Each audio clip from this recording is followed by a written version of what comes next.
The next step in creating our SQL Availability Group, now that we have the cluster created, is it's kind of hard to have an availability group without SQL, so we need to install SQL. But let's take care of a couple of prerequisites first. It is recommended that we have separate drives for the different pieces that SQL will be using, specifically data files, MDF or NDF files. This is where the SQL data is actually stored. Transaction log files. This is where SQL processes transactions before things are committed to the data files. And the temp DB, which is exactly what it sounds like. It's a temporary workspace for SQL. SQL does a lot of processing, sometimes a lot of sorting in the temp DB. It's kind of a workhorse. It also needs its own drive. So each one of these needs to have separate drives on the server. We used to say separate spindles to be very specific, but drives don't always come with spindles anymore. Matter of fact, it's recommended that this stuff be on solid state where possible. So, on my virtual lab machine, I definitely do not have high performance drives on my lab machines. I have different drives configured for SQL data, transaction logs, and tempdb. And on each one of these drives, I have a directory created in which I will put the different types of files. Okay, so with the ISO image inserted into my virtual DVD drive, we are going to run the setup.exe. As administrator. And good old UAC, doing what UAC does best, annoying every one of us, but keeping us safe still, right? That will bring up this window right here, and we are going to choose the installation option on the left. That will bring up a new set of items over here, and we are going to choose the new SQL standalone installation or add features to an existing installation, a nice long title. This is an eval copy of SQL 2022 that I have recently downloaded, and I am going to choose the evaluation because I don't have a product key. I'm not paying for all this stuff. I'm just doing this as an educational service to you all, right? You must accept the software license terms. I'm going to go ahead and accept the license term and sign my life away and click Next. SQL does a lot of rule checking, so we're going to let this progress bar go through.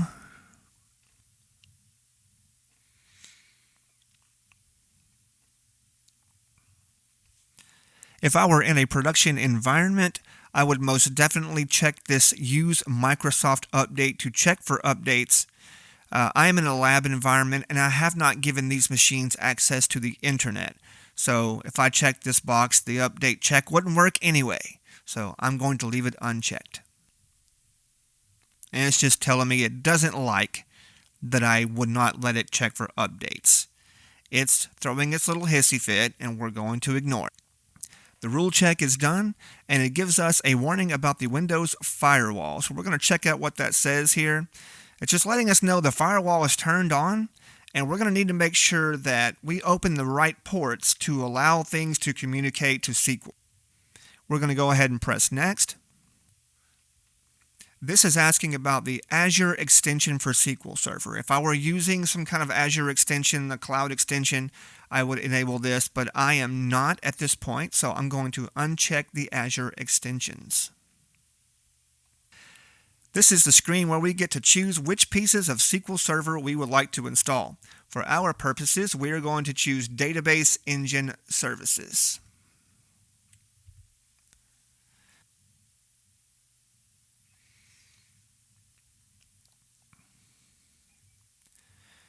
This screen gives us the option to choose either a default instance or a named instance. The difference here being the default instance actually does have a name. It's MS SQL Server, but we can call this default instance by just simply specifying the server name.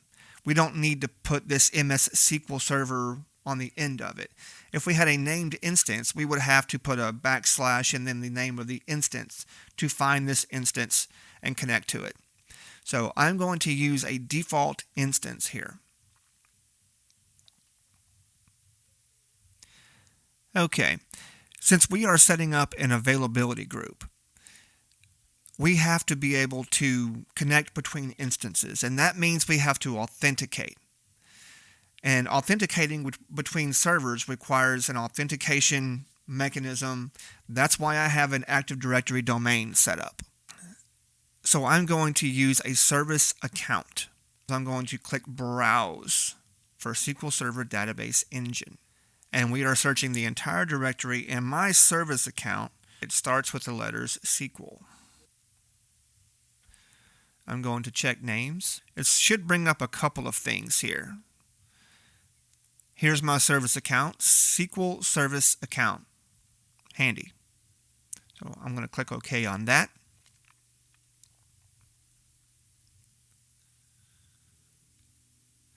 And I am going to use the same service account for our SQL Server Agent. The SQL Server Agent is what runs scheduled jobs and some other maintenance of that nature. It is recommended to use different service accounts for each service. I am ignoring that recommendation for my lab environment.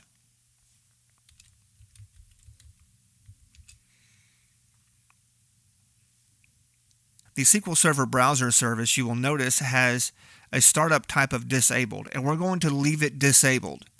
The SQL Server browser is what helps us locate named instances. Since we're using a default instance, we don't need to locate named instances. We don't have one. So we're going to leave the SQL Server browser turned off. Also, the SQL Server agent, I'm going to change its startup type to automatic. That will help us to schedule jobs and things like that, and it will always be running for us. I am also going to click the box that says Grant Perform Volume Maintenance Tasks to the service that we have just specified. The collation tab specifies if we need any kind of case sensitivity for our databases. I'm going to leave the default here and come back to our service account tabs. When we specify our service accounts, we also need to specify the password. That would help, right? There we go. And I'm going to click Next. This next screen, if you'll notice, has several tabs across the top, and we're going to go through most of them. The first tab is, do we want Windows authentication, that is, using Windows accounts only to connect to SQL. The other option is mixed mode, that is, using both Windows accounts and accounts that are only contained within SQL. I'm going to use mixed mode here. This option here is asking us to specify the SA account, or SQL System Administrator account.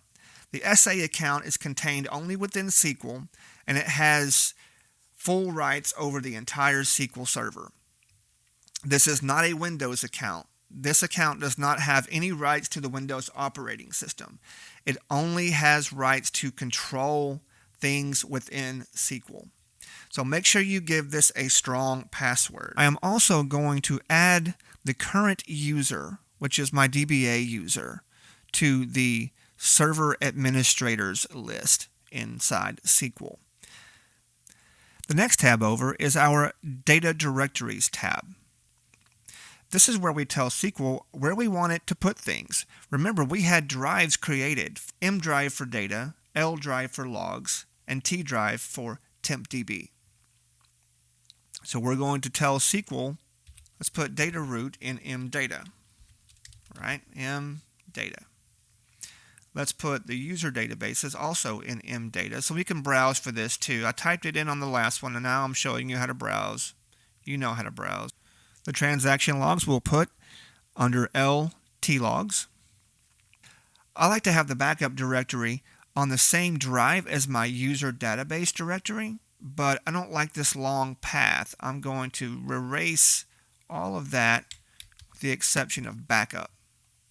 And I want that to be my backup directory. The next tab over is tempdb. So we see several configuration options here.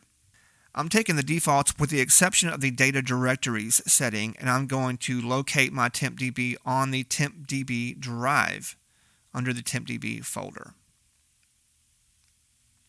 And put the tempdb logs under the same folder. They don't have to be separated. And the rest of these tabs, I'm going to leave them at their default values. This is our summary screen where we make sure that all the settings we want to be there are there. And install. Okay, that's completed. Now we're going to do that same process on the other SQL Server. Okay, so we've installed SQL Server 2022, but how do we connect to it? SQL Server used to come packaged with something called SQL Server Management Studio. That is no longer packaged with the product, so we have to go and get it ourselves. So if you open a browser and Google SQL Server Management Studio, you will land on something like this. So we get an option here to download SQL Server Management Studio. So we're going to go ahead and get that downloaded.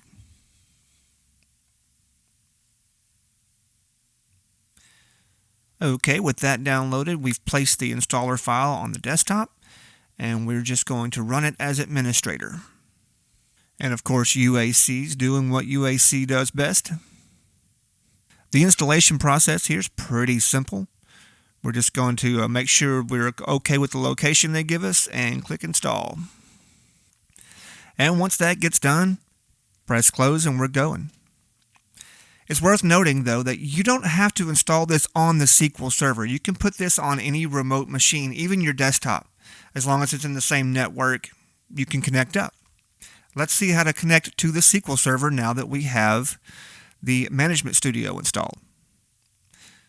So we see now SQL Server Studio Tools 19. SQL Server Management Studio right here in the Start menu. And this is going to prompt us to connect to a server. Now it's going to put in SQL A by default since that's the machine that we're on. And it's going to default to Windows Authentication. The DBA user is what I'm currently logged in as. That's what's going to feed into the Windows Authentication. And we're going to press connect. And now we can see that we are connected to the SQL Server. Now that we have SQL on both our SQL nodes, in our next video, we're going to set up the availability group.